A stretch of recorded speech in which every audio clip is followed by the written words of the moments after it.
Our Week 12 cash lineup on FanDuel did great, scoring 188 points, finishing number 1 out of 100 competitors.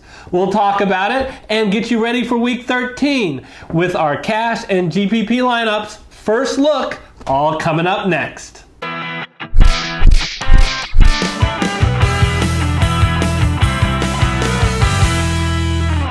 Hello everyone, I'm Eric Lee, and I am the Fantasy Football Consultant.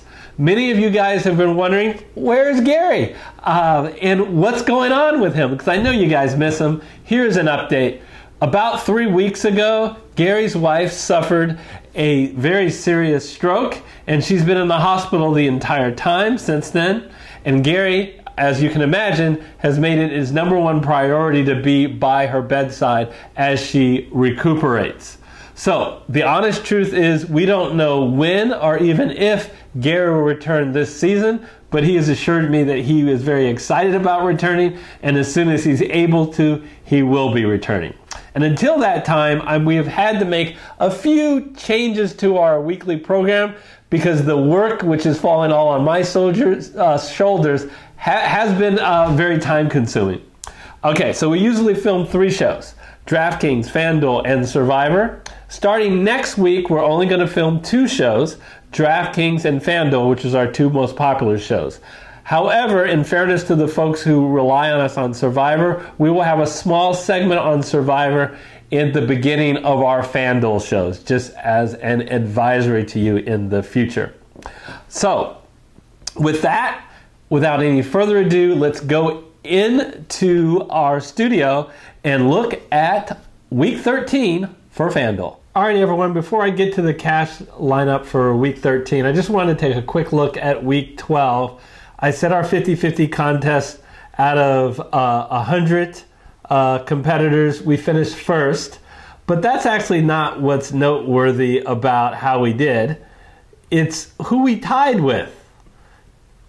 And when we compare our lineups, not only are they the exact same, but they're in the exact same order. So I think that we have a Fantasy Football Consultants fan who shared the first prize with us. Unfortunately, this was a 50-50, so it didn't matter whether you finished first or 50th. You still got the same prize. But it's cool to see that someone else has used our lineup, and it worked out really well.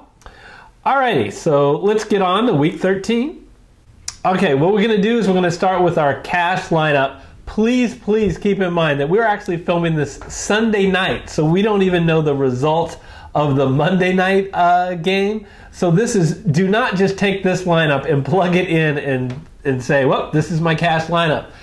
No, you're going to want to monitor this lineup or whatever lineup that you choose. Remember, if there's a player you don't like, just switch them out, put them on another player. We'll do that as well. We'll include it on our website, fantasyfootballconsultants.net, probably making updates on Friday or Saturday. I almost can guarantee you there'll be changes because hopefully there'll be some values that come up due to injuries, so this lineup can be improved. I honestly haven't done a lot of research since the games just finished on Sunday night. But let's go through it with all those caveats and disclaimers. Let's see what we got for Week 13. So I always like to start at running back. And there's my man, Christian McCaffrey. At a record high for this year, it's gone all the way up to 11,000. That's up from 10,500. So I love his matchup. Not that he needs a good matchup. He does well when he has a horrible matchup, like against New Orleans last week or like against San Francisco earlier. But I'm going to hold off. I'm going to hold off initially, at least, picking Christian McCaffrey and see what other running backs do I think that can come through for us this particular week. What caught my eye at some of the other guys, just, Derrick Henry is not as a good matchup. Basically, you get Derrick Henry in a time where he's at home and he's favored and the team has a bad rush defense. I'm all over Derrick Henry. But almost none of those are the case this week for Derrick Henry. Same thing for Nick Chubb. Don't quite like that matchup against Pittsburgh. The first person to catch my eye at $7,600 is Saquon Barkley. I tell you, I don't get no respect. No respect at all. Wasn't it just at the beginning of this year that Saquon Barkley was a no doubt about it #1 selection in all fantasy football drafts? Now he has slipped to only $7,600 in a good matchup. Green Bay does not do a good job at all against the run. They also don't do good against the pass with Barkley catching balls out of the backfield. But you say, look, Eric, he's only scored 7, 6, and 12 in the last 3 weeks. Well, what's noteworthy about those last 3 weeks? All against very difficult defenses. Chicago, the Jets, and Dallas. Look what he did against Detroit and Arizona, 2 weaker defenses. So I have confidence that Saquon Barkley can turn this around and enjoy the discount that we get for him and select him on our team. If you can take advantage of a situation in some way, it's your duty as an American to do it. All right, so at $7,300 is the next guy that caught my eye, Le'Veon Bell. So let's take a look at Le'Veon Bell. He was in our lineup last week because we had noted that 2 things are going on with the Jets. First of all, the Jets are playing much better ball than they were earlier. Ever since Sam Darnold has gotten over seeing ghosts. I see dead people. It's so unfair that everyone makes jokes with him because he was mic'd and he said that. But anyway, no one's making fun of him anymore. He's playing a lot better, and so are the Jets. And that corresponds with Le'Veon Bell being included more in the offense. You know, Le'Veon Bell only scored 13 fantasy points this past week, but he could have scored a lot more. He caught a pass and was knocked out of bounds at like the 1 yard line, almost scored a touchdown, and I can't believe how many times they did play action on the 1. But, you know, they like him. He usually sees at least 20 touches. Didn't quite receive that last week, but he did in the 3 previous weeks. And the #1 thing, which I haven't mentioned, is right here. He faces the Cincinnati Bengals. The awful Cincinnati Bengals. Oh, God, I thought that was absolutely dreadful. Sounds like Simon Cowell has seen some of their games this year. So I see no reason why the Jets won't simply load up behind Le'Veon Bell and run the ball. So I am going to select Le'Veon Bell. All right. Spent about $14,900 on running backs, but that's typical. I usually like to spend the money on running backs, especially since I think we have some people who have decent value at wide receiver. And it's someone in the YouTube comments who I got criticized with that, why am I starting this guy? And he proved to be a good selection last week, and so I like his matchup this week, so I'm going to go with him again. It's Devante Parker.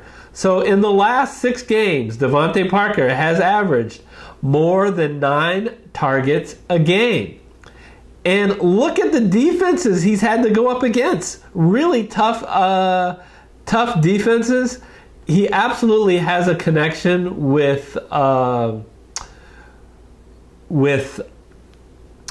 Fitzpatrick, and he faces a Philadelphia team that does a lot better job against the run than against the pass. So we're dialing up Devante Parker. So it would be absolutely criminal not to have a Kansas City Chief in our lineup, since they have by far the highest implied total of the week, totaling 32 points. They're coming off a bye. Get out of here, Robbie Anderson. They're coming off a bye. They are completely healthy with Pat Mahomes. And they face a Raider defense who is extremely forgiving. So can't afford Tyreek Hill. But Sammy Watkins is at a very reasonable $6,100. look at that pass defense for the Raiders, and look at what Sammy Watkins has done. He struggled last week against a very good Charger defense, but before that, 9 targets, 10 targets, 8 targets, 6, 8, 13, 11. This guy is usually heavily a part of the offense, and since and last year when they hosted Oakland, they beat them 35-3. So I really think they're going to score a lot of points, and if they score a lot of points, there's a very good chance that Sammy Watkins is a participant in that. So at only 6,100, we'll add Sammy Watkins to our team. The final wide receiver at 5,700 is D.D. Westbrook. I love, you guys know this, I love targeting wide receivers playing the Tampa Bay Bucks, since the Bucks do such a good job against the run and such a terrible job against the pass. And D.D. Westbrook, to his credit, has gotten a consistent amount of credits. Never mind the October 27th game where he got hurt at the beginning of the game. Discount that game, 9, 6, 9, 8, 11. And I do think Nick Foles returning as his quarterback is helpful to him. So we're dialing up D.D. Westbrook. All right. So we're starting to get the landscape of way our team can be organized. Love some of the high-end tight ends this week. Remember at the beginning of the year, we all talked about, hey, by far the 3 best tight ends is Kelsey, Kittle, and Ertz. But at times, each of those guys have been injured or have struggled. So it's good to see both of those guys back at the top of the list. Really would love to get Zach Ertz in the lineup against a very suspect Miami defense that can be beaten long down the field. And look at the involvement Ertz has. Unfortunately, I can't afford him in the lineup that I want to construct. So we got to save some money. And I'm going to save money big time by going down to $5,100 and Greg Olsen, who faces a very poor Washington Redskins team. That Washington Redskins team admittedly is better against the pass than the run, but I really like the fact of Greg Olsen's targets here. Very consistent over the last 4 weeks of being involved in the offense. Kyle Allen, I think, really likes to use him as his safety valve. So we will select Greg Olsen. All right, so I'm looking over here and I realize, wow, we can spend some money. We've been kind of frugal so far. So when I'm looking at the flex, I realize, yes, we can go to my favorite player and say, Christian McCaffrey? I want you to be on my team. All right, I can hear you guys yelling from the YouTube comments. Christian McCaffrey is $11,000. How can you spend so much money on Christian McCaffrey? Look, he's at home. He's a huge favorite. And he's Christian McCaffrey. I mean, the guy's consistency. In cash game, you want consistency. Carolina must win this game against Washington. Washington, I think, is one of the bottom 2 teams in the entire NFL. As we saw, Washington does a terrible job against the run. Kyle Allen continually uses him as a safety valve coming out of the backfield. I mean, look at I'm not saying anymore. Christian McCaffrey is on the team.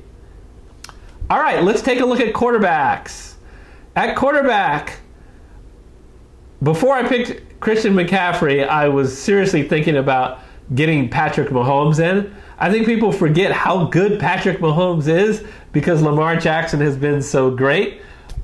But since Lamar Jackson is playing San Francisco, the guy I would want is Pat Mahomes, but I can't afford him because of Christian McCaffrey. I had to make a decision. I'm going to go with Mahomes or McCaffrey, and the guy I'm going with is McCaffrey for cash. So the guy that I'm going to go for is not Jimmy Garoppolo, but another guy that has taken a little abuse from in the YouTube comments for is Jameis Winston. But a lot of people say, well, Jameis Winston throws interceptions. You know what I say to that? I don't care. I don't care that he throws interceptions. You know what I care he does? He keeps throwing the ball. And by throwing interceptions, he gets his team behind, and he causes himself to throw the ball. Now, I want to look at a few stats from Jameis Winston. He has thrown for an average of 308 yards. That's fourth best in all of football. He's thrown an average of 2 TDs per game. That's the fourth best in all of football. And we get this in a situation where we get a discount at only $7,600, and we get it against a Jacksonville Jaguar team, admittedly, is better against the run than the pass, but Tampa Bay does not run the ball well. Ronald Jones has had like one really good game. That's it. All their stars are in the passing game, whether we're talking about Mike Evans or Godwin. So I don't really have a lot of concern here with Jameis Winston's floor. So we're going to put him in the lineup. And our defense, well, we can't get any of the top defenses, nor do we really ever like to in cash, because cash is so volatile and we can spend the money elsewhere. At $3,500, kind of like the Arizona Cardinals. Always want a defense that can put a little bit of pressure on the quarterback. 2.6 sacks, 14th best is the Arizona Cardinals. They play the LA Rams. The LA Rams at times offense has clicked, and at times it hasn't. If they're able to put some pressure on Jared Goff, and they're playing at home as a punt, I like the Arizona Cardinals here. All right, so as truly a first-look lineup, Jameis Winston, Saquon Barkley, and Le'Veon Bell, Devante Parker, Sammy Watkins, D.D. Westbrook, Greg Olsen at the tight end, Christian McCaffrey at the flex, and the Arizona defense. So I quickly want to talk GPP. So this is the GPP lineup. By far the highest scoring team in the main slate implied total is Kansas City, and they're a great team to stack. So I'm going to stack Pat Mahomes with Tyreek Hill and Sammy Watkins. And going back the other way, a guy who has struggled lately, but he has a high ceiling, folks. He can really return. Look at the week against Green Bay and the week against Minnesota. Darren Waller. I believe game script wise, the Oakland Raiders will be behind and they will have to throw. So I like Darren Waller now at a discounted price of $6,100. It used to be a lot more when he had been going stronger. So what else about this lineup? Christian Kirk. I'm not comfortable with Christian Kirk as a cash game play this week. Why? Because he probably will be matched up against Jalen Ramsey. But this guy has a high ceiling. He absolutely has the ability to go off.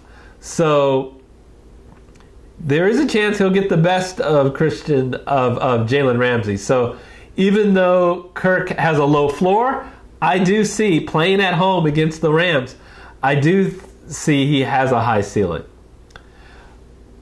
I already talked about Le'Veon Bell in just a dream matchup against Cincinnati. Aaron Jones, another guy who has a super high ceiling. He's had games of 27, 38, and 45. And this week, he faces the New York Giants team that just, period, does not have a good defense at all. They they absolutely can be exposed. So we're going with Aaron Jones. And to wrap up our lineup, already talked about D.D. Westbrook, the Pittsburgh Steelers. The Pittsburgh Steelers in a huge revenge game. If there ever was a revenge game playing at home, those fans are going to be fired up against the Cleveland Browns after that whole brawl a couple weeks ago. And look what the Pittsburgh defense has done. They've had games of 12, 25, 19, 13, 14, 11, 19, 11. That defense has been dominant. Probably the most valuable defense so far this year. Amazing pressure that they can put on the quarterback at sacking the third most in the NFL. Most fumble recoveries and second in interceptions. So definitely excited to have the Steelers in this lineup. So finally, my GPP lineup is Pat Mahomes at QB, Aaron Jones and Le'Veon Bell at running back, Tyreek Hill, Sammy Watkins, and Christian Kirk are the wide receivers, Darren Waller is the tight end, D.D. Westbrook at the flex, and the Pittsburgh Steelers defense. So that is my GPP lineup. We thank you so much for watching, and let me be the first person to wish each and every one of our viewers a very happy Thanksgiving.